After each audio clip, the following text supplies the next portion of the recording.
আমি ১ বছর আগে আপনার সামনে দাঁড়ায় বললাম যে জুলাই গণঅভ্যুত্থানের মাধ্যমে আমাদের মুক্তি আসে নাই। জুলাইয়ের আন্দোলন কি বিপ্লব ছিল কিনা? জুলাইয়ের আন্দোলন বিপ্লব ছিল না। এটা কি বিজয় ছিল কিনা? এটা মুক্তি ছিল কিনা? না, এটা ছিল না।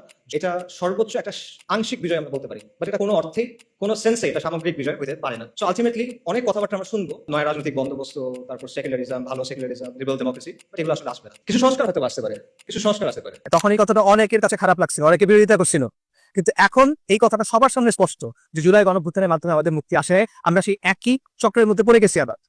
কেন হয়েছে এটা?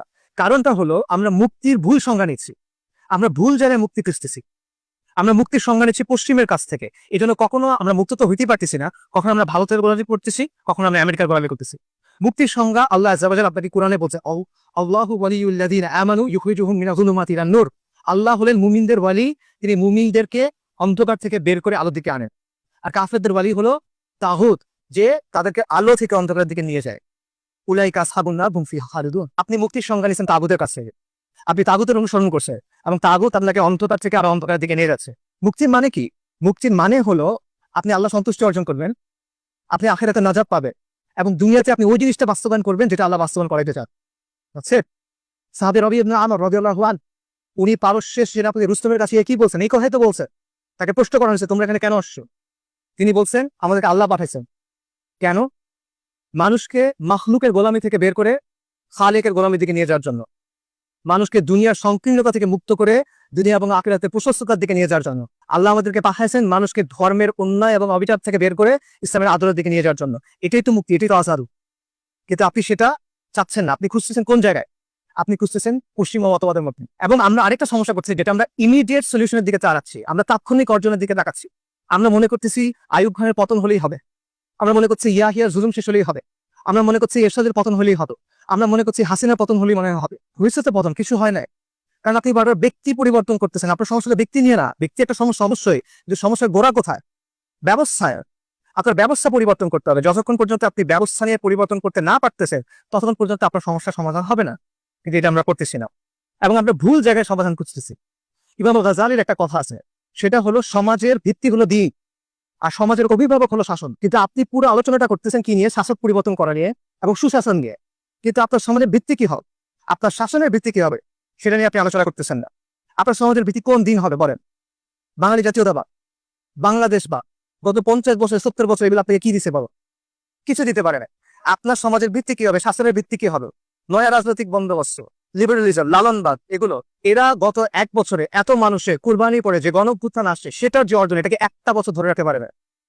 এগুলো নিয়ে আপনি হিন্দুত্ববাদের সামনে দাঁড়াবেন, এটা নিয়ে আপনি ভারতীয় সম্প্রসারণবাদের সামনে দাঁড়াবেন, এটা নিয়ে আপনি লিবারালিজমের মোকাবেলা করবেন, এটা নিয়ে আপনি সভ্যতার সংঘাতে বিজয়ী হবেন? অসম্ভব এটা।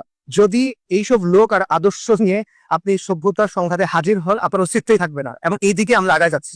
যদি আমাদের অস্তিত্ব টিকায় রাখতে হয়, যদি অস্তিত্বের এই হুমকিগুলো মোকাবেলা করতে হয়, যদি আপনাকে একটা সিভিলাইজেশনাল প্রজেক্ট হিসেবে হাজির হইতে হয়, যদি সভ্যতার এই সংঘাতে আপনাকে বিজয়ী হইতে হয়, তাহলে আমাদের একমাত্র অপশন হলো ইসলাম ফিরে যাওয়া। আমাদের একমাত্র অবস্থান হলো ইসলামকে আঁকড়ে ধরা, বাংলাদেশকে মুসলিম বঙ্গ হয়ে ওঠা। তাই সভ্যতা উত্থান এবং পতনের আলোকে যদি আমরা চিন্তা করি, আমাদের প্রথম কাজ হলো ইসলামের ভিত্তিতে একটা পলিটিক্যাল এন্টিটি তৈরি করা, ধাপের সাথে মিলান, সামরিক এবং রাজনৈতিক প্রতিষ্ঠা। এটা হলো প্রথম ধাপ। এমন একটা পলিটিক্যাল এন্টিটি যেটা এই জাহিলি বিশ্ব ব্যবস্থা, এই রাজ্জালি বিশ্ব ব্যবস্থার নিয়ন্ত্রণ থেকে মুক্ত। তার মানে কি আমাদের ডিগ্রির দরকার নাই, আমাদের প্রযুক্তির দরকার নাই, নিউক্লিয়ার বমের দরকার নাই, ড্রোনসের দরকার নাই, ব্যবসা বাণিজ্যের দরকার নাই? অবশ্যই আছে, অবশ্যই আছে। কিন্তু এগুলা হবে আপনার এই পলিটিক্যাল এন্টিটি তৈরি হওয়ার পরে, এর আগে না। কারণ এর আগে আপনি যা কিছু তৈরি করেন, সেটা নিয়ন্ত্রণ কার হাতে? এই বিশ্ব ব্যবস্থার হাতে। কোনো লাভ নাই, আপনি যা কিছু তৈরি করে কোনো লাভ হচ্ছে না। আরবের এই যে এত বিলিয়ন ট্রিলিয়ন ডলার, এটা উম্মদের কি কাজে লাগতেছে বড়? এটা লাগতেছে না, কারণ সে বিশ্ব ব্যবস্থার নিয়ন্ত্রণ থেকে বের হতে পারে না। আর এই যে পরিবর্তনের প্রক্রিয়া, এটা শুরু হবে কিভাবে? আবারও যান, ওই ধাপে যান। প্রথম ধাপটা কি? The age of pioneers. অগ্রপথিক লাগবে, আদর্শ লাগবে, মিশন লাগবে। আপনার আদর্শ কি? আপনার আসাবিয়া কি হবে? আপনার আদর্শ হবে ইসলাম, দ্বীন ইসলাম, তাওহীদ, আল ওয়ালা ওয়াল বারা। এটার ভিত্তিতে আপনাকে কাজ করতে হবে। আপনার মিশন কি হবে? আপনার মিশন হলো আল্লাহর জমিনে আল্লাহ দিন কায়েম করা। আর এই অগ্রপথিকরা কারা? এটি হলো সবচেয়ে গুরুত্বপূর্ণ প্রশ্ন। কারণ এই অগ্রপথিকদের এমন মানুষ হইতে হবে যারা সংখ্যায় অল্প। এটা হইতে হবে না, এটা বাস্তবতা। ইতিহাস থেকে আপনি দেখবেন পরিবর্তনের জন্য সব মানুষ একসাথে আসেন। কেন আসে না? কাজটা কঠিন, এই জন্য আসে না। অল্প কিছু মানুষ কাজটা শুরু করে অনেক দূর আগায় নিয়ে যায়, তারপর বাকিরা সেখানে যুক্ত হয়, সবাই অটোমেটিক ইউনাইটেড হয়ে যাবে, সবাই একসাথে এসে অনেক বড় কিছু তৈরি করবে, এগুলো ফ্যান্টাসি, হিস্ট্রি ল্যাব। সো আপনার আগে অগ্রপথিকদের লাগবে, যেই অগ্রপথিকরা কষ্ট সহ্য করবে, যারা প্রতিকূলতার মুখোমুখি হবে, যাদের ইস্পাত কঠিন দৃঢ়তা থাকবে, যাকে বুকের মধ্যে আগুন থাকবে, চোখের মধ্যে স্বপ্ন থাকবে, এবং যারা যুগব্যাপী একটা কাজের দায়িত্ব গ্রহণ করতে পারবে, যাদের মধ্যে জজবা থাকবে, ডিসিপ্লিনও থাকবে, যাদের মধ্যে দৃঢ়তা থাকবে, স্থিরতা থাকবে, হেলম থাকতে হবে, আদর্শ, মিশন আর কম্প্রোমিস। এটা হলো সভ্যতার সংঘাতে আমাদের করণীয়। এখন আমাদের সিদ্ধান্ত নিতে হবে যে আমরা এই দায়িত্ব গ্রহণ করবো কিনা, আমরা সেই অগ্রপথিক হয়ে উঠবো কিনা। যদি আমরা আগে না আসি তাহলে কি হবে? যা আগে হয়ে আসছে সেটাই হবে, যা এখন চলতেছে সেটাই হবে, এবং এই চক্র শেষ হবে না।